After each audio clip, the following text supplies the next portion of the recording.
September 12, 1942. Mid-Atlantic. 300 miles off the coast of West Africa. The water is black. Not the dark blue of shallow seas, but the absolute black of deep ocean where sunlight never reaches. It stretches in every direction, 4,000 meters down to a seabed no man has ever seen. Above, the sky holds nothing but stars scattered across darkness. No moon tonight. No clouds. Just the universe watching an empty ocean. Beneath the surface something moves. U-156 cuts through the water at 90 meters depth. A Type IXC submarine, 76 meters long, displacing 1,100 tons submerged. Inside, 52 men breathe recycled air that tastes of diesel oil, sweat, and damp metal. The temperature hovers at 35 degrees Celsius. Men work in shorts and nothing else, their skin glistening with moisture that never fully evaporates in the submarine's humid interior. Kapitänleutnant Werner Hartenstein stands in the control room, studying charts by the red glow of dimmed lighting. He is 35 years old, a career naval officer who joined the Kriegsmarine in 1928. Tall, lean, with the kind of face that photographs made serious even when smiling. He wears a white peaked cap that has absorbed so much salt spray it has turned gray. Around his neck hangs the Knight's Cross, awarded 4 months earlier for sinking 20,000 tons of Allied shipping. Behind him, the control room crew operates in near silence. Only necessary words are spoken. The helmsman makes minute adjustments to the dive planes. The engineer monitors battery levels with the attention of a surgeon watching a patient's heartbeat. Sound travels through water with terrifying clarity. A cough could be heard by a destroyer's hydrophones 5 kilometers away. U-156 is hunting. For 6 weeks, Hartenstein has patrolled the Cape Town to Freetown shipping route. The convoy system has made hunting difficult. British merchantmen no longer sail alone. They travel in groups of 30 or 40 ships, surrounded by destroyers and corvettes, protected by aircraft that can spot a submarine's shadow from 2,000 feet. The odds have shifted. In 1940, a U-boat commander could sink 10 ships in a single patrol. In 1942, sinking 3 is considered successful. But Hartenstein is patient. He has learned to wait, to observe, to calculate. To be a hunter in a world where hunters have become prey. At 2,000 hours, the radio operator receives a decoded message from BDU Befehlshaber der U-Boot, U-Boat Command in Lorient, France. Admiral Donitz has confirmed intelligence reports. A large British transport is sailing from Cape Town to Freetown, unescorted. 20,000 tons. Moving at 15 knots. Following a predictable route. The crew feels the change immediately. Orders are passed quietly. The submarine rises to periscope depth. At 40 meters, Hartenstein extends the attack periscope, scanning the horizon in careful 360-degree sweeps. Nothing. Just darkness and the faint line where ocean meets sky. He orders the submarine to surface. The diesel engines roar to life. After hours of silent electric motor operation, the sound is almost shocking. Fresh air floods through the conning tower hatch. Men breathe deeply, tasting the salt in open space. On the bridge, lookouts scan the horizon with binoculars, searching for the silhouette that means prey. U-156 runs on the surface at 18 knots. The submarine rocks gently in moderate seas. Spray occasionally washes over the bow, sending sheets of water cascading down the deck. The watch officers stand braced against the bridge railing, their faces numb from wind that has crossed 3,000 miles of ocean without encountering land. Hartenstein knows the risks. Every minute on the surface is a minute vulnerable to aircraft attack. But submarines cannot hunt underwater. Submerged, their electric motors provide only 7 knots of speed for less than an hour before batteries are exhausted. On the surface, diesel engines give them the speed to intercept targets and the ability to run all night. It is a calculated gamble. Speed against visibility. Offense against defense. The hunt continues through darkness. Hours pass. The ocean remains empty. Men rotate on watch, 4 hours on, 4 hours off. Those below sleep in narrow bunks stacked 3 high, their bodies swaying with the submarine's motion. The air grows thicker, heavy with carbon dioxide and the smell of 52 men living in a steel tube 76 meters long. At 0300 September 12th, lookout Matthias Weber spots something. A shadow on the horizon, visible only because it blocks the stars. He reports immediately.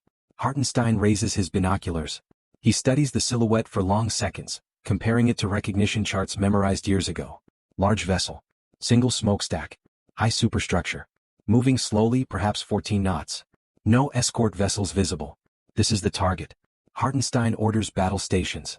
The crew responds with practiced efficiency. Men move to their positions without running, without shouting. The torpedo room crew prepares tubes 1 through 4. Each tube holds a G7E electric torpedo, 7.2 meters long, carrying 280 kilograms of hexanide explosive. The electric motors leave no wake, no bubble trail. The target will have no warning until impact. The submarine alters course to intercept. Hartenstein calculates angles, speed, distance. At 2 kilometers range he'll fire. Close enough for accuracy, far enough to escape if the target has concealed escorts. The hunt enters its final phase. The target holds course. It shows no lights, maintaining wartime blackout discipline. But its shape grows clearer against the stars. Hartenstein estimates 20,000 tons, perhaps a troop transport or cargo vessel. Either way, a legitimate target. The laws of warfare are clear. Merchantmen in wartime zones are enemy vessels. They supply armies, transport soldiers, carry weapons. They can be attacked without warning. At 2,000 meters, Hartenstein gives the firing order. Tube 1 fire. The torpedo leaves the submarine with a pneumatic hiss, followed by the rush of compressed air venting from the tube. The submarine lurches slightly as 1,500 kilograms of weapon exits the bow.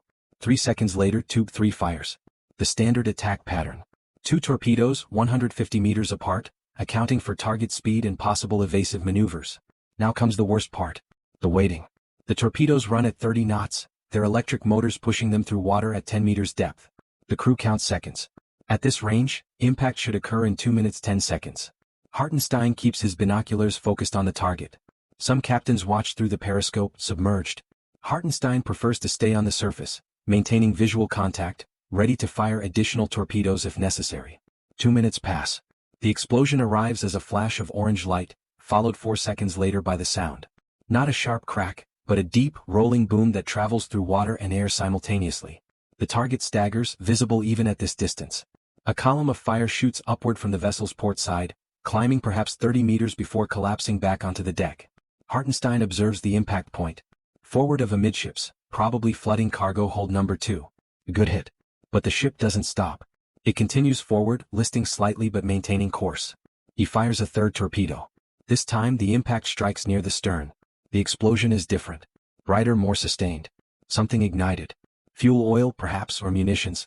The target's stern lifts briefly from the water before crashing back down. The ship begins to turn, a slow, aimless rotation of a vessel no longer under command. Through his binoculars, Hartenstein watches the target die. It's listing 20 degrees to port now, settling by the stern. Fires burn amidships. The ship is clearly doomed, but it will take time to sink. Large vessels don't disappear quickly. They roll, they settle, they fight against the physics of water pressing into compartments never designed to hold the ocean. Standard procedure is to withdraw now. The torpedoes have done their work. The target is sinking. Mission accomplished. Return to patrol area. But something makes Hartenstein hesitate. He studies the dying ship through his binoculars, adjusting focus, counting details. The fires illuminate the hull. He can see the vessel more clearly now. White painted sides. Red crosses visible on the hull. Wait, red crosses? He adjusts his binoculars again, focusing on markings near the waterline. His blood turns cold. This is not a military transport. The realization arrives slowly, like ice forming in his stomach. Red cross markings mean hospital ship or prisoner transport. Both are protected under the Geneva Convention. Both are supposed to be immune from attack. But the intelligence report said nothing about this. The vessel showed no lights, flew no distinctive flags. It looked like every other blacked-out transport crossing the Atlantic. Hartenstein lowers his binoculars. He feels the weight of what has just happened settling on his shoulders. If this is a protected vessel, he has just committed a war crime. If it's carrying wounded soldiers or prisoners of war, he has just murdered men under international protection. But there's another possibility. Perhaps the markings are false. British ships have been known to disguise themselves, painting Red Cross symbols on military transports to gain immunity from attack. The Allies claim the Germans do the same. Everyone accuses everyone. Trust died somewhere in the first year of the war. Hartenstein needs to know what he's just sunk. He orders the submarine closer. U-156 advances slowly, diesel engines rumbling. At 500 meters the scene becomes clear. The ship is listing 30 degrees now. Lifeboats are being lowered, several already in the water. People are jumping from the deck, tiny figures silhouetted against the flames. Hundreds of people. Hartenstein raises the submarine's signal lamp. He aims it at the sinking vessel. The light cuts through darkness, asking the universal question. 3 short flashes. 3 long. 3 short. SOS in reverse. Interrogation. A signal lamp responds from the ship. Blinks slowly, spelling out letters in Morse code. LACONIA. RMS Laconia. British Cunard liner, 19,695 tons, launched in 1922. Before the war, she carried passengers across the Atlantic in first-class luxury. Mahogany dining rooms, brass fixtures, stewards in white gloves serving champagne. The war changed her. In 1940, the Royal Navy requisitioned her, stripped out the luxury, installed guns, converted her into a troop transport. Tonight, she carries 2,732 souls.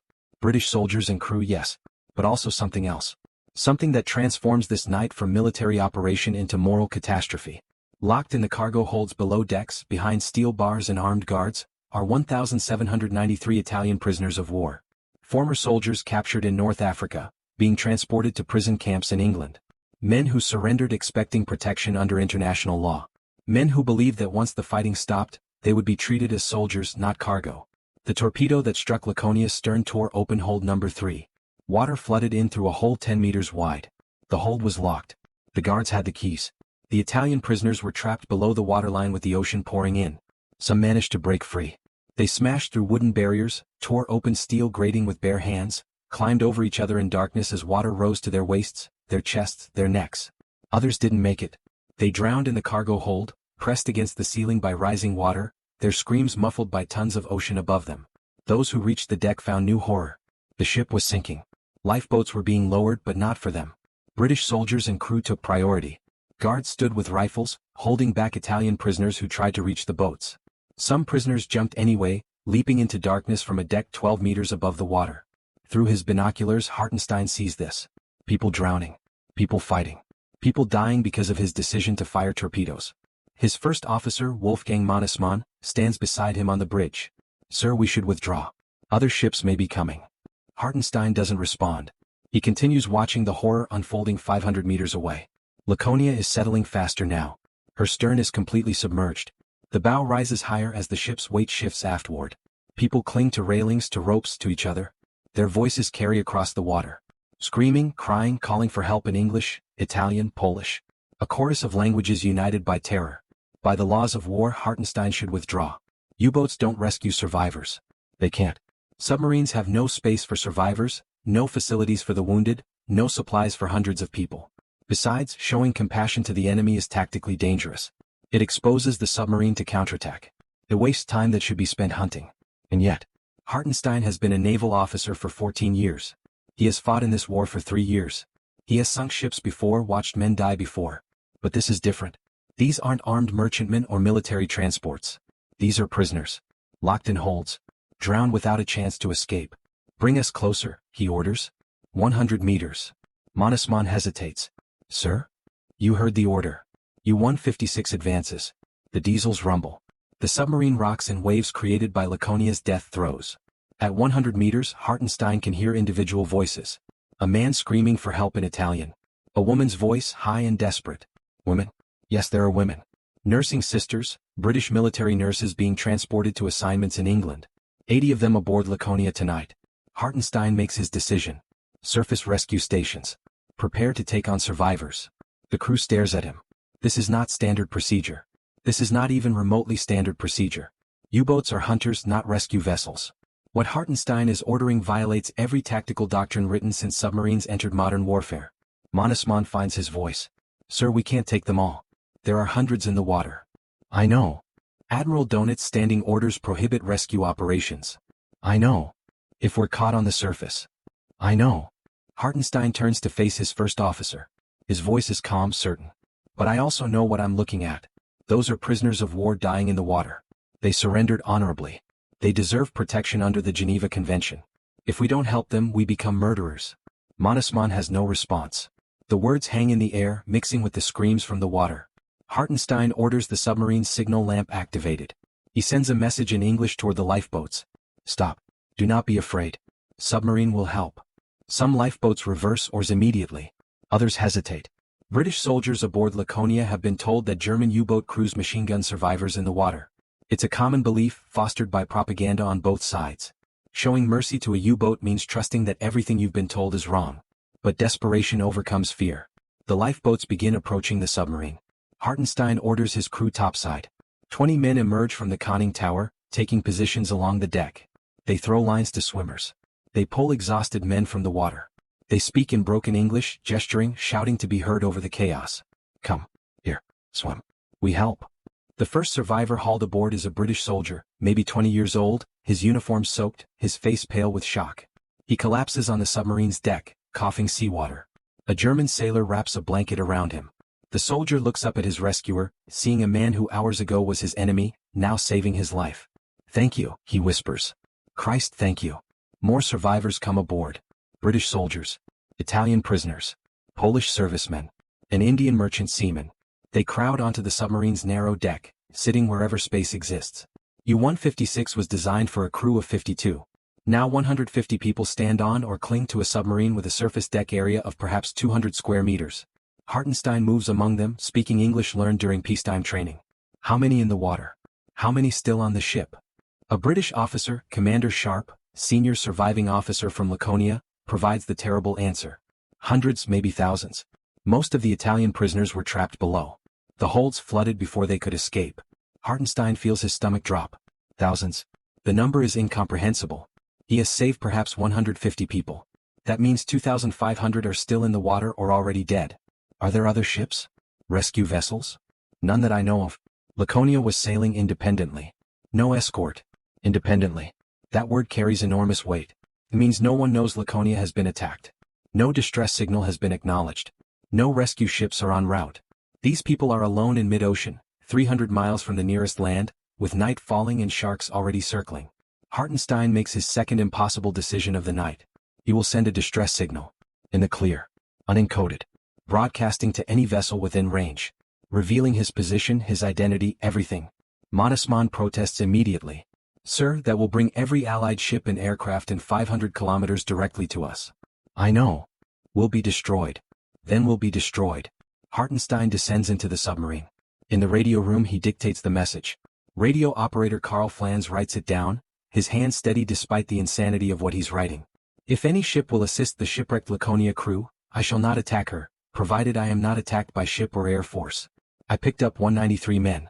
German submarine U-156. Flans looks at his captain. "Sir, once I send this, Admiral Donitz will have our heads." "Send it." The message transmits at 0125 hours, September 13th. It spreads across the Atlantic at the speed of light. British listening stations intercept it. French Vichy Naval Command receives it. American military radio operators in Ascension Island pick it up. And in Lorient, France, at U-boat headquarters, Admiral Karl Donitz reads the message with a mixture of fury and disbelief. Hartenstein has just violated the most fundamental rule of submarine warfare. He has revealed his position to the enemy. He has guaranteed that every Allied vessel within range will converge on his location. He has turned his submarine from hunter into target. But that concern is for later. Right now, Hartenstein has a more immediate problem. There are still more than 2,000 people in the water, and U-156 cannot hold another person. He looks at Commander Sharp. "Your lifeboats. How many are seaworthy?" "Perhaps 12. Each holds 60 people." "Not enough." "No." Laconia's stern slips beneath the surface at 0145 hours. The ship tilts vertical, bow pointing at the stars. It holds that position for almost 30 seconds, defying gravity and physics through sheer mass. Then it slides down, slowly at first, then faster. The suction pulls everything nearby downward. Lifeboats, debris, people. Those close enough are dragged under by currents created by 20,000 tons of steel disappearing into water 4,000 meters deep. The survivors on U-150SIX's deck watch in silence. They have just witnessed their ship die. For the British crew, it's the loss of their vessel, their home for months or years. For the Italian prisoners, it's the tomb of hundreds of their comrades who never escaped the flooded holds. When the water settles, the ocean is filled with wreckage and people. Wooden debris, life preservers, luggage, bodies. So many bodies. Most are Italian prisoners who drowned in the holds or died in the water before rescue arrived. They float face down, their uniforms inflated with gases from decomposition that hasn't yet begun. Hartenstein realizes he's facing an impossible mathematics. He can save perhaps 200 people on his submarine. Maybe another 500 in lifeboats, if they can last until rescue arrives. That leaves 2,000 dead or dying. It's a moral calculus he never trained for, never imagined. How do you choose who lives? How do you justify leaving 90% of survivors to die? He can't save them all. But perhaps he can save more than 200. At 0300, September 13th, Hartenstein sends a second message.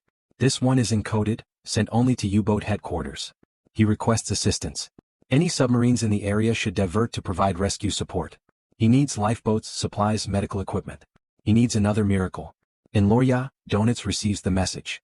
His first instinct is to court-martial Hartenstein for unauthorized rescue operations. His second instinct overrides the first. These are prisoners of war. Some are Italian Germany's ally. Others are Allied prisoners, yes, but they still have rights under international law. If Germany abandons them to die, it becomes a war crime. Donitz issues orders. U-506 and U-507, both within 200 miles of Hartenstein's position, are to divert immediately and assist with rescue operations. Additionally, he contacts the Vichy French government in North Africa. French ships are to sail from Dakar and provide assistance. This is no longer just a German operation. This is becoming a multinational rescue effort in the middle of a war. Hartenstein's crew works through the night. They pull survivors from the water until there's literally no more room. People sit wedged between the conning tower and the deck guns. They cling to periscope mounts. They tie themselves to the railings with rope to avoid falling off as the submarine rocks in the waves. The submarine can no longer dive. With 200 people on deck and hundreds more clinging to lifeboats being towed behind, submerging would drown everyone. U-156 is now completely vulnerable. If an Allied aircraft appears, Hartenstein's only options are surrender or mass murder. Dawn arrives at 0600 September 13th. The sun rises over an ocean covered with debris and bodies. Lifeboats float scattered across several square miles. Some have 50 people aboard, packed so tight they can barely move. Others hold only 10 or 12, but those are the injured, the wounded, those who need space to lie down. U-156 sits low in the water, its deck invisible beneath the mass of human bodies. Hartenstein has rigged a sail from canvas and rope, attaching it to the periscope. It provides shade for those on deck, a small mercy against the equatorial sun that will soon turn the submarine's steel deck into a griddle hot enough to burn skin. And still they wait. Wait for U-506 and U-507 to arrive. Wait for French ships to steam from Dakar. Wait for either rescue or death. The ocean offers no clues which will arrive first. September 13, 1942. Morning light transforms the Atlantic from black to blue. The sea is calm, almost peaceful. Small swells roll past, gentle enough that lifeboats barely rock. The weather is perfect for rescue operations. The weather is perfect for aircraft patrol. U-506 arrives at 1,100 hours. Kapitänleutnant Erich Werdman brings his submarine alongside Hartenstein's position. He sees the situation immediately and realizes the magnitude of what they're attempting.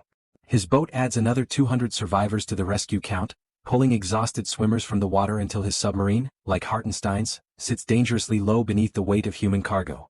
The two U-boat commanders confer by signal lamp. Both are experienced officers. Both understand they're violating every tactical principle of submarine warfare. Both continue anyway. Werdman signals, "How long can we maintain this?" Hartenstein responds, "Until French ships arrive or we're attacked." And if attacked? The question hangs between them. If Allied aircraft appear, what happens? Do they crash dive, drowning 400 survivors? Do they stay surfaced and fight, guaranteeing their own destruction? There is no good answer. Only choices between different kinds of failure. U-507 arrives at 1,400 hours. Corvette and Captain Haro Schacht adds his submarine to the growing rescue fleet. Now 3 U-boats are committed.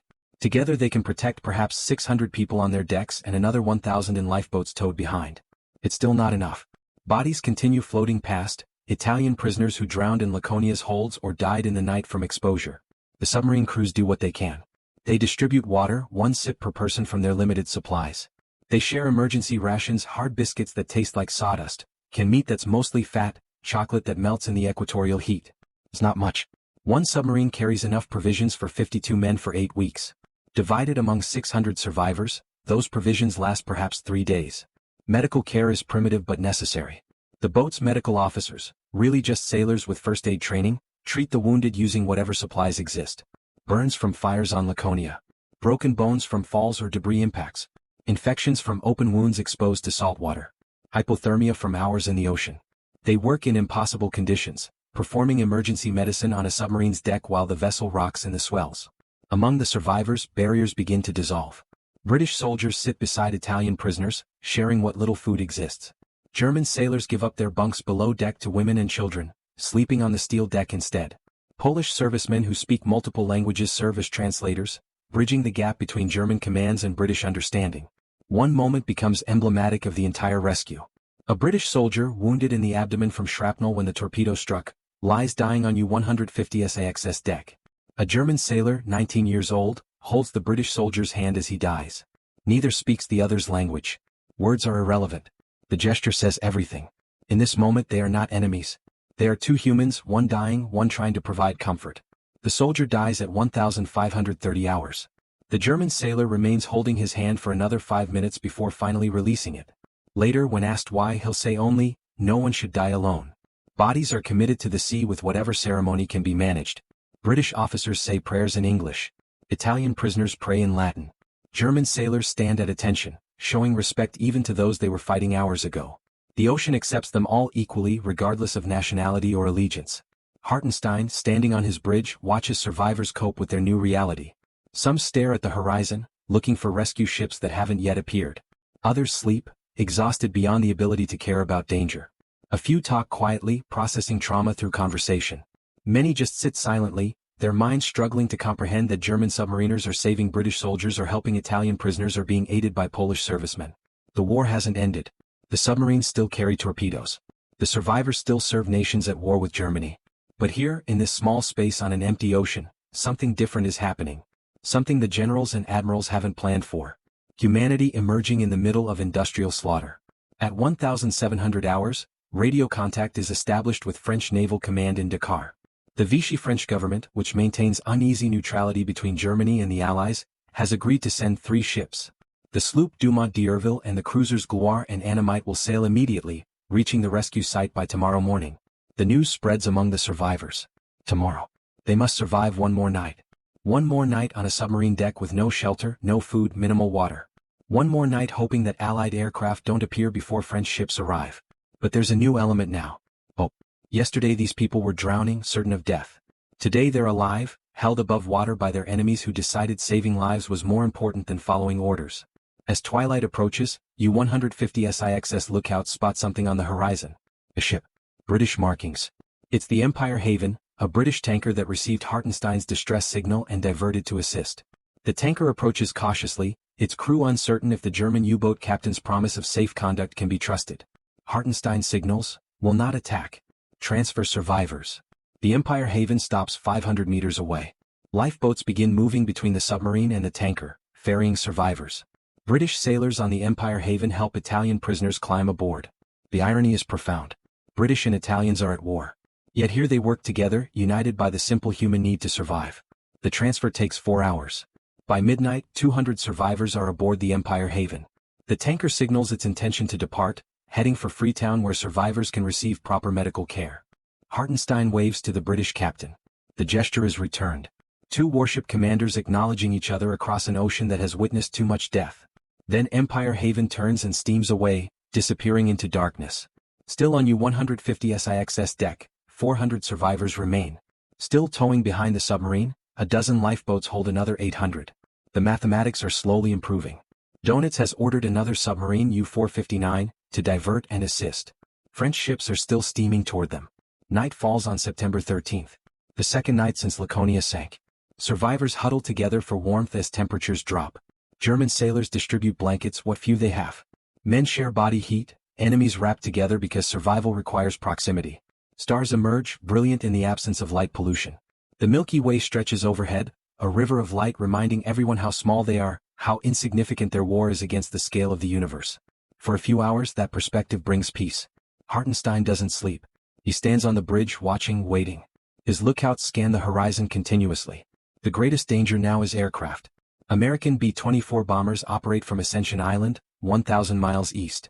British patrol planes fly from bases in West Africa. Any of them could appear at dawn. All of them will see a German U-boat sitting on the surface, vulnerable, unable to dive. His decision to attempt this rescue has created a situation with only 2 possible outcomes. Either French ships arrive before Allied aircraft, in which case hundreds will be saved. Or Allied aircraft arrive first, in which case everyone dies. There is no middle ground. No partial victory. Success or catastrophe. At 0200 September 14th, Hartenstein's radio operator receives an encrypted message from Donitz. The text is brief, carrying the weight of historical precedent. Your humanitarian actions noted. Continue rescue. All submarines in region ordered to assist. If attacked, defend survivors until forced to submerge. Donitz understands what Hartenstein is doing. More than that, he's authorizing it. The admiral who created the Wolfpack tactic, who perfected unrestricted submarine warfare, who sent thousands of Allied sailors to death in the Atlantic, is now ordering his submarines to risk everything to save those same sailors. War makes men do strange things. Sometimes terrible. Sometimes extraordinary. Dawn comes on September 14th at 0615 hours. The ocean is still calm. The survivors still crowd the submarine's decks. The lifeboats still trail behind like a funeral procession. And on the horizon, still no sign of French rescue ships. But something else appears. At 0700 hours, U-150 SIXS lookout spots an aircraft. High altitude, maybe 3,000 meters. Coming from the east. The silhouette matches recognition charts. American B-24 Liberator 4-engine bomber. Long-range patrol aircraft. Armed with depth charges and machine guns. Perfect for hunting submarines. Hartenstein makes the only choice he can. He orders the crew to break out the large Red Cross flags prepared yesterday. They hang one from the conning tower. They spread another across the deck, a white flag with a red cross 2 meters tall. The international symbol of medical personnel protected under the Geneva Convention, meant to tell the aircraft, "We are not combatants, we are conducting humanitarian rescue." The B-24 circles. Once, twice. The pilot can clearly see the submarine below. Can see the Red Cross flags. Can see hundreds of people crowded on the deck. Can see the lifeboats towed behind. What he sees should tell him everything. This is not a combat situation. This is a rescue operation. The Geneva Convention is explicit. Medical vessels and rescue operations are immune from attack. The B-24 continues circling. Hartenstein watches it through his binoculars. He can see the aircraft's marking now. 343rd Bomb Squadron, U.S. Army Air Force, operating from Ascension Island. The pilot is probably young, maybe 23 or 24 years old. Fresh from training in America. Eager to sink his first U-boat. What happens next will determine whether 1,400 people live or die. The B-24 completes its third circle and turns away, heading east. Hartenstein releases breath he didn't realize he was holding. The pilot saw the Red Cross flags. He saw the survivors. He chose not to attack. For 20 minutes, hope rises. Perhaps they'll make it. Perhaps the French ships will arrive before anything else happens. Then the B-24 returns. This time not circling. This time approaching low and fast, bomb bay doors open. The aircraft is 2,000 meters away when Hartenstein realizes what's about to happen. The B-24 is coming in for a bombing run. Despite the Red Cross flags. Despite the hundreds of survivors visible on deck. Despite every international law protecting medical rescue operations. Aircraft attacking, he shouts. All hands prepare for depth charge. The survivors on deck realize their situation in the same moment. They're not just witnessing the attack. They're the target. Or rather, they're collateral damage. The pilot can see them. Must see them. But apparently orders outweigh human beings. Panic spreads instantly. People scramble for anything that might provide protection. They press themselves flat against the deck. They huddle behind the conning tower. Some jump into the water, choosing drowning over bombs. Others freeze, unable to move, paralyzed by the understanding that death is approaching at 350 kilometers per hour. The B-24's bomb bay releases its payload at 500 meters range. 2 depth charges fall. Each weighs 150 kilograms, packed with Torpex explosive designed to crack submarine pressure hulls. They're not precision weapons. They don't need to be. A near miss is enough to destroy a submarine. The first depth charge strikes the water 20 meters from U-150 SIXS port side. It sinks 5 meters before detonating. The underwater explosion creates a shock wave that propagates through water at 1,500 meters per second. The pressure wave hits the submarine like a hammer. The hull groans. Rivets strain. Inside lights shatter. Glass instruments crack. Men are thrown against bulkheads. On deck, the explosion lifts people into the air. The water around the submarine erupts upward in a dome of white foam 10 meters high. Survivors are thrown overboard by the force. One of the Red Cross flags tears free and disappears into the ocean. The second depth charge misses wider, landing 40 meters away. Its explosion is still powerful enough to capsize one of the lifeboats being towed behind the submarine. 60 people, mostly Italian prisoners, are thrown into the water. Some can swim. Others can't. The lifeboat floats upside down, useless. The B-24 climbs away, banking left, circling for another run. Hartenstein's mind races through options. He can crash dive, saving his submarine and crew but drowning 400 survivors on deck. He can stay surfaced and fight back with his deck gun, but that would mark him as a combatant and justify continued attack. He can do nothing and hope the pilot realizes what he's doing. He chooses a fourth option. He orders the crew to continue rescue operations. Pull the swimmers back aboard. Right the capsized lifeboat. Show the pilot that this is genuinely a rescue situation, not a military target. German sailors dive into the water, swimming to reach drowning survivors. They pull exhausted Italians back toward the submarine. They right the lifeboat and begin loading people back aboard. It's organized chaos, but it's visible. Anyone watching from the air can see that the submarine is rescuing people, not fighting. The B-24 makes its second pass. Lower this time, maybe 200 meters altitude. Close enough to clearly see faces. Close enough to distinguish German sailors from British soldiers from Italian prisoners. Close enough to see women and wounded lying on the deck. Machine guns open fire. The .50 caliber rounds tear through everything. Deck plating. human bodies, life preservers, water cans. Each round carries enough kinetic energy to punch through 12 millimeters of steel at this range. What it does to human flesh is unspeakable. People die immediately. A British soldier standing near the conning tower is cut in half by a burst that catches him across the waist. An Italian prisoner halfway up the submarine's ladder drops back into the water, blood spreading from wounds in his chest. A German sailor, pulling survivors from the ocean, slumps forward and disappears beneath the surface, his life ended by a weapon fired by someone who should have been saving him. The strafing run lasts 8 seconds. In that time, the B-24 fires approximately 400 rounds. Perhaps 40 find human targets. The rest strike water, submarine deck, lifeboats. Hartenstein is untouched. He stands on the bridge, watching men die, unable to prevent it, unable to fight back. To return fire would justify the attack. To do nothing is to watch mass murder. The B-24 climbs away again. This time it doesn't circle. It heads east, back toward Ascension Island. The attack is over.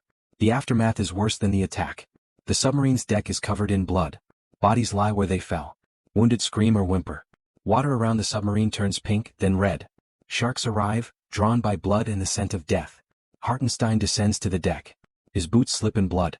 He moves among the casualties, trying to assess damage, trying to organize medical response. His hands shake. Not from fear. From rage. Rage at the pilot who ignored every international law. Rage at the orders that turned rescue into massacre. Rage at a war that makes this possible. 23 dead. 41 wounded. Most are survivors from Laconia, British soldiers, Italian prisoners, merchant seamen. 3 are German sailors who dove into the water to help others. Commander Sharp, the senior British officer, approaches Hartenstein. His face is pale. "I'm sorry," he says. "That should never have happened." "No," Hartenstein agrees. "It should not." They stand together, an enemy ship commander and an enemy submarine commander, united by shared horror at what their war has become. The wounded are moved below deck, taking space in the already crowded submarine. German sailors give up their bunks again. The submarine's medical officer works with limited supplies, doing battlefield surgery in conditions that would horrify peacetime doctors. He amputates a shattered arm using tools meant for engine repair. He stitches wounds with suturing thread meant for canvas repair.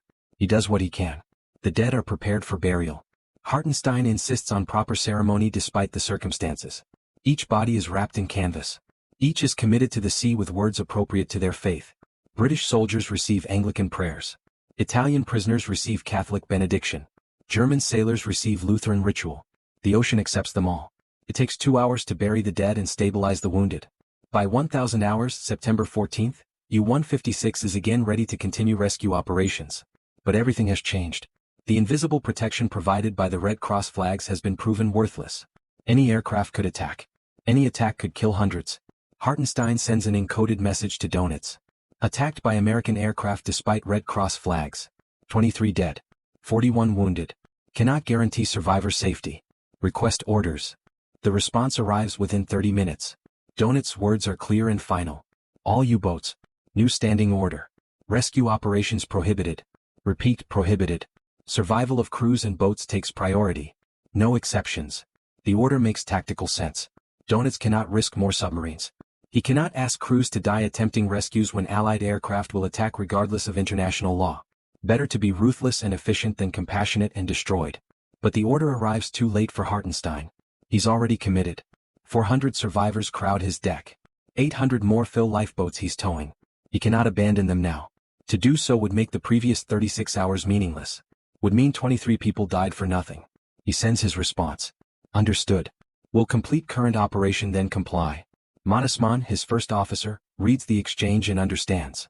They're continuing. Despite the attack. Despite orders. Despite everything. This will be a court-martial, Mannesmann says quietly. Probably, Hartenstein agrees.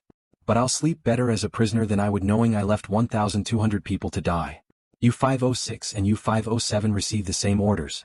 Both commanders face the same choice. Both choose the same as Hartenstein. They will continue rescue operations until French ships arrive or they're forced to dive. It's mutiny in the most honorable sense. Not defiance of authority for personal gain, but defiance of orders because those orders contradict fundamental human decency. The wait continues through afternoon. The sun beats down mercilessly. Temperatures on the submarine's steel deck exceed 50 degrees Celsius. Survivors suffer from exposure and dehydration. Water is rationed to 1 sip per hour. Food has run out completely. All that remains is endurance. At 1,400 hours, Lookouts spot smoke on the horizon. Ships approaching from the west. Hartenstein's heart leaps. The French have arrived. But as the vessels come closer, details emerge that kill hope. These aren't French rescue ships. They're British warships. Destroyers. Coming fast, probably drawn by yesterday's distress signal or reports from the B-24 pilot. Hartenstein faces his final impossible choice. If he stays surfaced, the destroyers will sink him. If he dives, 400 survivors die. There is no third option. No clever tactical maneuver. Just death one way or another. He orders the deck cleared. Survivors are transferred to lifeboats as quickly as possible. German sailors work frantically, pushing people toward the boats, sometimes physically lifting them over the side. There's no time for courtesy or care. Just speed. Commander Sharp organizes the British soldiers to help. They form human chains, passing the wounded from the submarine to the lifeboats. Italian prisoners do the same. Everyone understands. The U-boat must dive or be destroyed. The transfer takes 18 minutes. When the last survivor is in a lifeboat, Hartenstein cuts the tow lines. A dozen boats drift free holding 1,200 people. They have no motor, no navigation equipment, no supplies. Just oars and hope. We did what we could, Hartenstein tells Sharp through a megaphone. The French ships should arrive tomorrow. Good luck. Sharp raises his hand in salute. A British commander saluting a German U-boat captain. The gesture says everything words cannot. U-156 dives at 1,428 hours, September 14th. The submarine slips beneath the surface, leaving behind a flotilla of lifeboats and 1,200 people who should have died 2 days ago but are still alive because enemies chose humanity over hatred. As the submarine descends to 100 meters, Hartenstein looks at his first officer. Log the following. At 1,428 hours, September 14th, U-156 concluded unauthorized rescue operations and returned to patrol. 23 survivors dead from Allied aircraft attack. 1,200 survivors transferred to lifeboats. Crew exhausted but uninjured. Submarine operational. And our next orders? Monisman asks. Hartenstein considers. By every military standard, he should return to hunting. Should resume the patrol that was interrupted by this moral catastrophe. Should go back to killing the same people he just saved. Set course for home, he says instead. We're done hunting. September 15, 1942. Dawn breaks over lifeboats scattered across empty ocean. The survivors Hartenstein left behind are alone. The German submarines have submerged. The American aircraft haven't returned. British destroyers, if they ever existed, haven't arrived. Just 12 lifeboats drifting in equatorial Atlantic, each holding 80 to 100 people who've now survived 3 days since Laconia sank. Commander Sharp, ranking British officer, assumes command of the lifeboat fleet. He organizes them into a loose formation, spacing boats 100 meters apart so they can maintain visual contact without drifting into collision. He establishes watch schedules. 2 men per boat, 1 watching for ships, 1 watching for aircraft. 4-hour rotations to prevent exhaustion. Water is the primary concern. Each lifeboat has emergency supplies, canvas water containers holding perhaps 20 liters, enough for 100 people for maybe 12 hours if rationed severely. After that, nothing. In tropical heat, dehydration kills within 3 days. They're already 2 days into that countdown. Food is secondary. Humans can survive weeks without eating. Days without water. The math is simple and brutal. If rescue doesn't arrive today, people start dying tomorrow. Some already are. The wounded from the B-24 attack continue deteriorating. Without proper medical care, infection sets in. Without antibiotics, infection spreads. Without surgery, internal injuries worsen. Men die slowly, fading over hours as their bodies fail. Each death is marked by the same ritual. The body is committed to the sea. Words are spoken, prayers offered. Then survivors return to waiting, to watching the horizon, to hoping that today brings rescue instead of death. At 0800 hours, September 15th, a lookout in lifeboat number 3 spots smoke. Low on the horizon, maybe 20 kilometers away. Ships. Multiple vessels. Coming closer. The news spreads through the lifeboat fleet. Hope surges. This is either rescue or the end. Either way, the waiting is almost over. By 1,000 hours, the ship's silhouettes are visible. Not British. Not American. French. The tricolor flag is distinct even at distance. These are the ship's donuts promised. The Vichy French vessels sailing from Dakar to complete what Hartenstein started. The cruiser Gloire arrives first. 7,600 tons, commissioned 1937, one of the French Navy's most modern vessels. Her captain, Commander d'Orange, has received orders directly from Admiral Darla in Vichy. Rescue all survivors. Nationality irrelevant. This is humanitarian operation, not military action. Gloire approaches the lifeboat slowly, carefully. Her crew stands at the rails ready to help. Cargo nets are lowered over the side. Sailors descend to the lifeboats, helping survivors climb the nets to the cruiser's deck. Some survivors make the climb easily. Others must be carried. The wounded are lifted in stretchers, handled with care that seems impossible after 3 days of suffering. Women and children go first, then the wounded, then the rest. The cruiser Annamite arrives at 1,100 hours, adding her crew to the rescue effort. The sloop Dumont d'Urville joins at 1,200. 3 French warships working together, pulling 1,200 people from lifeboats, offering water, food, medical care, safety. The irony isn't lost on anyone. 2 days ago, Vichy France was Germany's puppet state. Today, French sailors are saving British soldiers and Italian prisoners and Polish civilians rescued by German submarines attacked by American aircraft. The war's political alignments have become meaningless. Only the human obligation to save lives matters. By 1,400 hours, all survivors are aboard the French vessels. The lifeboats are abandoned, left to drift. They'll float for weeks before storms or rot destroys them. Perhaps another ship will find them someday and wonder at their story. The French ships steam toward Dakar at 15 knots. Below deck, survivors receive medical attention in properly equipped sickbays. French Navy doctors perform surgeries that submarine medical officers couldn't. Amputations are completed under anesthetic. Wounds are cleaned and dressed with sterile supplies. Infections are treated with real antibiotics. Those not requiring medical care are given food. Real food. Bread, cheese, vegetables, meat. After 3 days of emergency rations or nothing, the meal is overwhelming. Some survivors eat too quickly and vomit. Others eat slowly, savoring every bite, unable to believe they're actually going to live. The psychological impact of rescue manifests differently for different people. Some cry. Some laugh. Some just sit silently, staring at nothing, their minds unable to process the transition from certain death to sudden salvation. Trauma counseling doesn't exist in 1942. These people will carry what they've experienced for the rest of their lives with no professional support, no therapy, no treatment. Just memories and whatever coping mechanisms they can construct themselves. British soldiers and Italian prisoners share the same spaces aboard the French ships. There's no segregation, no prisoner compounds. The French captains have decided that after surviving together, separating them would be cruel. They'll remain together until reaching Dakar, where diplomatic protocols will reassert themselves and the war will resume its usual categories. But for now, for these few days steaming toward Africa, enemies are simply survivors. One British soldier, Private Morrison, shares cigarettes with an Italian prisoner, Antonio Bellini. Neither speaks the other's language well. They communicate through gestures, broken phrases, shared exhaustion. Morrison offers Bellini half his chocolate ration. Bellini shares his water. Small kindnesses but meaningful. Why did he save us? Bellini asks through a French sailor who translates. The German captain. He could have left us to die. Morrison considers. I don't know. Maybe he's just a decent man. But we're enemies.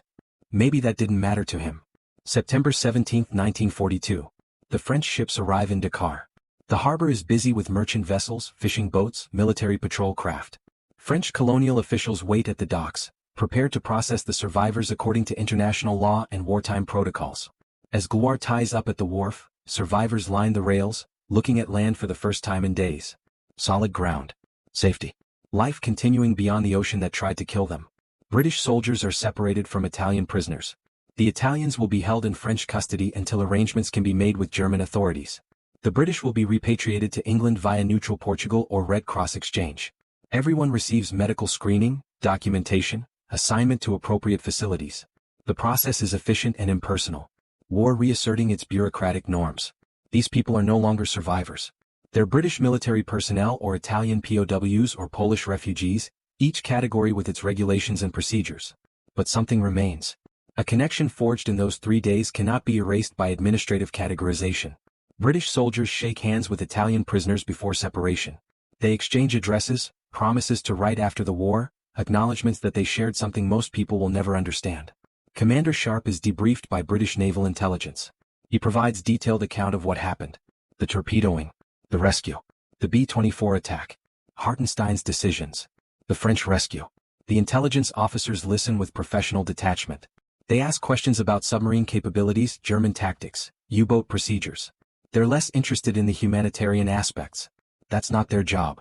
Their job is collecting military intelligence. But when Sharp finishes, one officer asks a question not in the prepared list. This German captain, Hartenstein. What kind of man was he? Sharp considers his answer carefully. The kind of man who chose to save enemies instead of kill them. The kind of man who risked everything for people he had no obligation to help. The kind of man both sides need more of. The intelligence officer makes no note of this. It's not intelligence. It's just one man's opinion. But perhaps he remembers it. Perhaps years later, after the war ends, he'll think about that answer and wonder what it meant. September 1942. U-156 returns to Lorient. Hartenstein's crew is exhausted, having spent 3 weeks reaching France after the Laconia incident. The submarine docks at the Concrete Pen, one of the massive fortified bunkers Germany built to protect U-boats from Allied bombing. Hartenstein expects arrest, court-martial, possibly execution. He violated standing orders. He revealed his position to the enemy. He conducted unauthorized rescue operations. These are serious violations of military discipline, especially in wartime when resources are scarce and every decision affects survival. Instead, he's summoned to Admiral Donat's office. The meeting is private. No staff officers present. No stenographers recording for official records. Just two men discussing what happened in the middle of the Atlantic. Donat begins with facts. Your rescue operation has been reported in newspapers across the neutral world. Swiss papers. Swedish papers. American papers. Everyone describes a German U-boat captain risking his crew to save enemy soldiers. Hartenstein waits. He's not sure if this is praise or condemnation. The British are embarrassed. Their aircraft attacked a protected rescue operation. The Americans are defending the pilot's actions, claiming he didn't see the Red Cross flags. Everyone is spinning the story to serve their propaganda needs. Donat pauses. And I am receiving letters from families. British families. Italian families. Thanking Germany for saving their sons. I followed the Geneva Convention, Hartenstein says. Prisoners of war are entitled to protection. You violated standing orders. You compromised your boat. You could have been destroyed. Yes, sir. Donat studies his subordinate. Hartenstein is a good officer. Reliable. Effective. Sunk 97,504 tons of Allied shipping in his career. But now he's also something else. A symbol. Proof that Germans can be compassionate. Evidence that humanity survives even in total war. I'm not court-martialing you, Donat says finally. What you did was militarily unsound but morally correct. However, I cannot allow it to happen again. The risk is too great. He hands Hartenstein a document. The Laconia Order. Issued September 17, 1942, to all U-boat commanders. The text is clear and unambiguous. All attempts to rescue members of ships sunk, including attempts to pick up persons swimming, or to place them in lifeboats, or attempts to upright capsized lifeboats, or to supply provisions or water, are to cease. Rescue contradicts the most fundamental demands of war for the annihilation of enemy ships and crews. Hartenstein reads it twice. The meaning is unmistakable. No more rescue operations. No more compassion. Sink ships and leave survivors to die. This is total war reduced to its most brutal essence. This is because of what I did, Hartenstein says. It's not a question. This is because the Americans attacked you despite Red Cross flags, Donat corrects. If we cannot conduct humanitarian operations without being targeted, then we won't conduct them at all. I will not sacrifice submarines and crews for enemies who ignore international law. The logic is sound. The morality is questionable. But war rarely allows perfect solutions. Only choices between different kinds of wrong. Hartenstein returns to his crew. He shares the new order. He watches them process it. Some are relieved. Rescue operations are dangerous and exhausting. It's easier to sink ships and leave. Others are troubled. They saved 1,200 people. That memory will stay with them. Now they're being ordered to never do it again. What do we do? Monisman asks. If it happens again? If we sink a ship with prisoners aboard? We follow orders, Hartenstein says. And we remember what we did when orders allowed us to be human. The Laconia Order remains in effect for the rest of the war. German U-boat commanders sink Allied ships and leave survivors to die. Some captains follow the order because they believe in total war. Others follow it because they have no choice. A few quietly ignore it, conducting limited rescue operations when circumstances allow. Hartenstein continues his career. He completes 2 more patrols, sinking additional Allied vessels. He follows the Laconia Order. He doesn't attempt rescue operations again. In March 1943, U-156 is destroyed by American aircraft in the Caribbean. Hartenstein dies with his crew. He is 35 years old. The story doesn't end with his death. In 1945, Germany surrenders. Donat becomes president of Germany for 23 days after Hitler's suicide. Then he's arrested, tried at Nuremberg for war crimes. One of the charges is the Laconia Order. The prosecution argues it constitutes a war crime, ordering U-boat crews to abandon survivors in violation of international law. The trial becomes complicated. The defense presents testimony from survivors of the Laconia incident. British soldiers. Italian prisoners. They testify that Hartenstein saved them. That German submarine crews risked everything to conduct rescue operations. That the order was issued only after Allied aircraft attacked those rescue operations. Commander Sharp, now promoted to captain, testifies for the defense. His words are measured but clear. Hartenstein behaved with honor and courage. He saved more than 1,200 lives when he could have left us to die. If Germany is to be judged for the Laconia order, then America must be judged for attacking a protected rescue operation. The judges deliberate. Eventually they conclude that while the Laconia order appears harsh, it was issued in response to Allied actions that violated international law. Donitz is convicted of other charges but acquitted of war crimes related to the Laconia order. He serves 10 years in Spandau prison and is released in 1956. The B-24 pilot who attacked Hartenstein's rescue operation is never identified publicly. American military records remain classified. Whether he was following orders or acting independently remains unclear. Whether he saw the Red Cross flags and ignored them or genuinely didn't notice them is never definitively established. What is certain is that 23 people died because an aircraft attacked a rescue operation protected under international law. What is certain is that attack led directly to an order that resulted in thousands more deaths as U-boats stopped attempting rescues. The Laconia incident creates legal precedent. After the war, the Geneva Conventions are updated. New provisions are added specifically addressing rescue operations at sea. Red Cross markings are standardized. Protocols are established for protecting humanitarian operations even in combat zones. These changes come too late for Hartenstein and his crew. Too late for the 23 people killed in the B-24 attack. Too late for the thousands of Allied sailors who died in the Atlantic after U-boats stopped conducting rescues.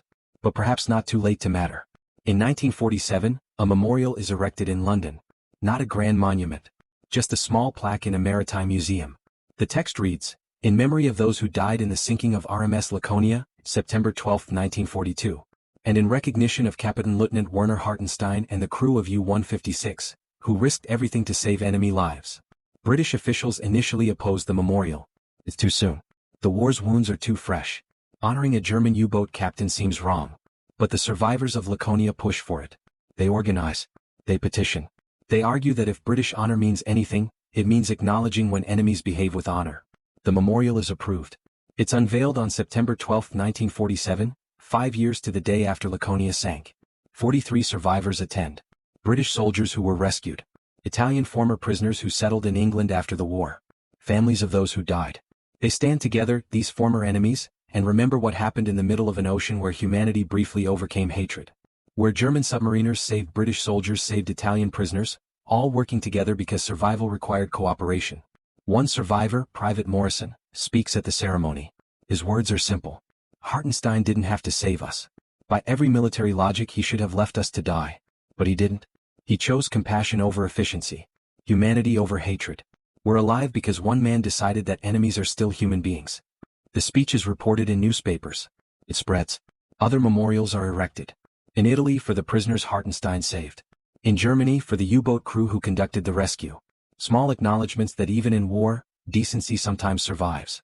The Laconia incident becomes studied in military academies. Not as tactical lesson. As ethical one. What are the limits of warfare? When do humanitarian obligations override military necessity? How do you balance compassion against efficiency when both might determine survival? These questions have no easy answers. Military officers debate them for decades. Some argue Hartenstein was right, that preserving humanity is always the correct choice.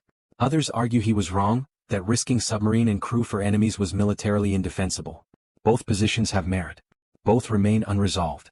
What's undeniable is that for 3 days in September 1942, a German U-boat captain chose to save lives instead of take them. And that choice echoes across decades, a reminder that even in the darkest moments of industrial warfare, individual humans can still choose compassion. History remembers the broad strokes. Hartenstein saved 1,200 people. A B-24 attacked. The Laconia order was issued. But within those broad strokes are details that matter, small human moments that reveal the full truth of what happened. There was a nurse aboard Laconia. Doris Hawkins, 24 years old, British military nurse being transferred to an assignment in England. When the torpedoes struck, she was in her cabin. The first explosion knocked her from her bunk. The second explosion flooded the corridor outside her door. She escaped through a porthole, squeezing through an opening 45 centimeters wide, dropping 4 meters into the ocean. She swam for 20 minutes before reaching a lifeboat. She was the only nurse in that boat, responsible for 60 injured men. For 3 days she provided medical care with no supplies. She used torn fabric as bandages. She used seawater to clean wounds. She held dying men's hands and told them they'd be fine, knowing it was a lie but believing the lie was kinder than truth. When French ships rescued them, Hawkins was unconscious from exhaustion. She woke 3 days later in a hospital in Dakar. The first question she asked was whether her patients survived. 7 had died. 53 lived. She would spend the rest of her life wondering if she could have saved the 7. There was an Italian prisoner named Giuseppe Verga. Before the war he was a school teacher in Naples. The British captured him at Tobruk in November 1941. For 10 months he'd been a prisoner in North Africa, working in labor camps, surviving on reduced rations, dreaming of home. When Laconia sailed from Cape Town, Verga was locked in hold number 3 with 600 other Italian prisoners. When the torpedoes struck, the hold began flooding. The guards had the keys. The prisoners had no way out. Men panicked. They tried to break through the locked doors. They climbed over each other, reaching for air pockets near the ceiling. Verga survived because he was near the ladder when someone finally unlocked the door. He climbed out as water rose past his waist. Behind him, 400 men drowned. He could hear them screaming. Could hear them pounding on the steel bulkhead. Could hear the screams stop as the water reached the ceiling. On U-150 SAXS deck, rescued by German sailors, Verga couldn't speak for 2 days. He just sat, staring at nothing, his mind replaying the sounds of men drowning while he escaped. Later, in Dakar he wrote letters to families in Italy trying to tell them how their sons died. Most of the letters were never delivered. The war disrupted mail service. Families spent years not knowing, wondering if their sons might still be alive somewhere. Verga returned to Naples in 1945. He never taught again. He worked as a clerk in a shipping office, a job requiring no creativity, no engagement, just routine. He died in 1963, age 49, from a heart attack. His death certificate listed the cause as cardiac failure. It didn't mention that he spent 22 years replaying the sound of 400 men drowning. There was a German sailor aboard U-156 named Klaus Weber. He was 19 years old, a mechanic who maintained the submarine's diesel engines. Before the war, he'd studied engineering in Hamburg. He joined the Kriegsmarine in 1940, believing the propaganda about German military invincibility. During the rescue operation, Weber worked on deck, pulling survivors from the water.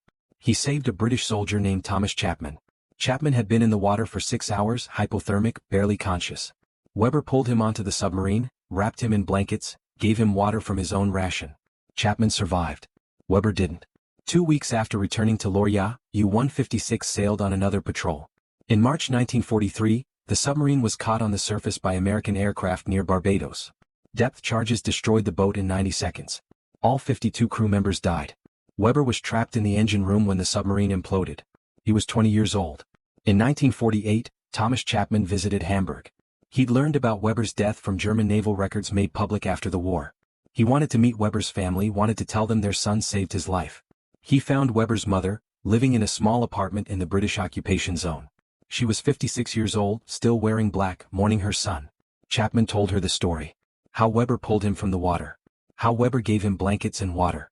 How Weber's kindness saved his life. The mother listened without speaking. When Chapman finished, she said only, "Thank you for telling me. I needed to know he was a good man." Chapman returned to England. He named his firstborn son Klaus, after the German sailor who saved his life. The boy grew up hearing the story. He became a historian, specializing in naval warfare. In 1982 he published a book about the Laconia incident, ensuring the story wouldn't be forgotten. These details matter. They transformed the incident from historical event into human tragedy. Numbers become people. Statistics become stories. 1,200 survivors aren't an abstract figure. They're Doris Hawkins and Giuseppe Verga and Thomas Chapman and thousands of others whose lives continued because Werner Hartenstein made an impossible choice. But we also must remember those who died. Not just the 1,400 who drowned when Laconia sank. Also the 23 killed in the B-24 attack. The 52 crew members of U-156 who died when their submarine was destroyed. The thousands of Allied sailors who died in U-boat attacks after the Laconia order prohibited rescue operations. Every number represents a person. Every person had a name, a family, a life that mattered. War reduces humans to statistics. Our job is to remember they were more than numbers. History remembers the broad strokes. Hartenstein saved 1,200 people. AB-24 attacked. The Laconia order was issued. But within those broad strokes are details that matter, small human moments that reveal the full truth of what happened. There was a nurse aboard Laconia. Doris Hawkins, 24 years old, British military nurse being transferred to an assignment in England. When the torpedoes struck, she was in her cabin. The first explosion knocked her from her bunk. The second explosion flooded the corridor outside her door. She escaped through a porthole, squeezing through an opening 45 centimeters wide, dropping 4 meters into the ocean. She swam for 20 minutes before reaching a lifeboat. She was the only nurse in that boat, responsible for 60 injured men. For 3 days she provided medical care with no supplies. She used torn fabric as bandages. She used seawater to clean wounds. She held dying men's hands and told them they'd be fine, knowing it was a lie but believing the lie was kinder than truth. When French ships rescued them, Hawkins was unconscious from exhaustion. She woke 3 days later in a hospital in Dakar. The first question she asked was whether her patients survived. 7 had died. 53 lived. She would spend the rest of her life wondering if she could have saved the 7. There was an Italian prisoner named Giuseppe Verga. Before the war he was a school teacher in Naples. The British captured him at Tobruk in November 1941.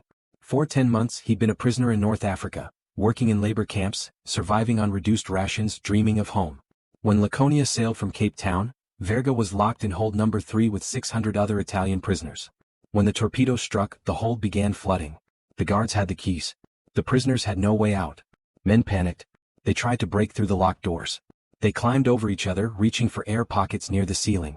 Verga survived because he was near the ladder when someone finally unlocked the door. He climbed out as water rose past his waist. Behind him, 400 men drowned. He could hear them screaming. Could hear them pounding on the steel bulkhead. Could hear the screams stop as the water reached the ceiling. On U-150 SAXS deck, rescued by German sailors, Verga couldn't speak for 2 days. He just sat, staring at nothing, his mind replaying the sounds of men drowning while he escaped. Later, in Dakar he wrote letters to families in Italy trying to tell them how their sons died. Most of the letters were never delivered. The war disrupted mail service. Families spent years not knowing, wondering if their sons might still be alive somewhere. Verga returned to Naples in 1945. He never taught again. He worked as a clerk in a shipping office, a job requiring no creativity, no engagement, just routine. He died in 1963, age 49, from a heart attack. His death certificate listed the cause as cardiac failure. It didn't mention that he spent 22 years replaying the sound of 400 men drowning. There was a German sailor aboard U-156 named Klaus Weber. He was 19 years old, a mechanic who maintained the submarine's diesel engines. Before the war, he'd studied engineering in Hamburg. He joined the Kriegsmarine in 1940, believing the propaganda about German military invincibility. During the rescue operation, Weber worked on deck, pulling survivors from the water. He saved a British soldier named Thomas Chapman. Chapman had been in the water for 6 hours, hypothermic, barely conscious. Weber pulled him onto the submarine, wrapped him in blankets, gave him water from his own ration. Chapman survived. Weber didn't. 2 weeks after returning to Lorya, U-156 sailed on another patrol. In March 1943, the submarine was caught on the surface by American aircraft near Barbados. Depth charges destroyed the boat in 90 seconds. All 52 crew members died. Weber was trapped in the engine room when the submarine imploded. He was 20 years old. In 1948, Thomas Chapman visited Hamburg. He'd learned about Weber's death from German naval records made public after the war. He wanted to meet Weber's family, wanted to tell them their son saved his life. He found Weber's mother, living in a small apartment in the British occupation zone. She was 56 years old, still wearing black, mourning her son. Chapman told her the story. How Weber pulled him from the water. How Weber gave him blankets and water. How Weber's kindness saved his life. The mother listened without speaking. When Chapman finished, she said only, "Thank you for telling me. I needed to know he was a good man." Chapman returned to England. He named his firstborn son Klaus, after the German sailor who saved his life. The boy grew up hearing the story. He became a historian, specializing in naval warfare. In 1982 he published a book about the Laconia incident, ensuring the story wouldn't be forgotten. These details matter. They transformed the incident from historical event into human tragedy. Numbers become people. Statistics become stories. 1,200 survivors aren't an abstract figure. They're Doris Hawkins and Giuseppe Verga and Thomas Chapman and thousands of others whose lives continued because Werner Hartenstein made an impossible choice. But we also must remember those who died. Not just the 1,400 who drowned when Laconia sank. Also the 23 killed in the B-24 attack. The 52 crew members of U-156 who died when their submarine was destroyed. The thousands of Allied sailors who died in U-boat attacks after the Laconia order prohibited rescue operations. Every number represents a person. Every person had a name, a family, a life that mattered. War reduces humans to statistics. Our job is to remember they were more than numbers. But perhaps he knew something simpler. Perhaps in those 3 days conducting rescue operations, he knew he was doing the right thing. Perhaps watching 1,200 people saved made the risk worthwhile. Perhaps seeing enemies work together to survive gave him hope that humanity wasn't entirely lost. We can't know what he felt. He left no diary. No letters explaining his motivations. No memoir justifying his choices. We have only actions. And actions speak clearly enough. On September 12, 1942, Werner Hartenstein had a choice. He could follow standard procedure, sink the ship, withdraw, continue hunting. Or he could attempt an impossible rescue, violate orders, risk his crew, and save lives that military doctrine said didn't matter. He chose rescue. He chose compassion. He chose humanity. That choice is his legacy. Not the ships he sank. Not the tonnage he destroyed. Not his career or his medals or his tactical efficiency. Just that one choice. To save lives instead of take them. It's a small thing in the vast scope of World War II. A footnote in a conflict that killed 70 million people. But to the 1,200 people he saved, it was everything. To their descendants alive today, it means existence itself. And perhaps that's enough. Perhaps one life saved justifies any risk. Perhaps 1,200 lives saved justify violating every military protocol ever written. Perhaps there are moments when the right choice is obvious even though the consequences are uncertain. Werner Hartenstein made that choice. We remember him for it. We should remember him for it.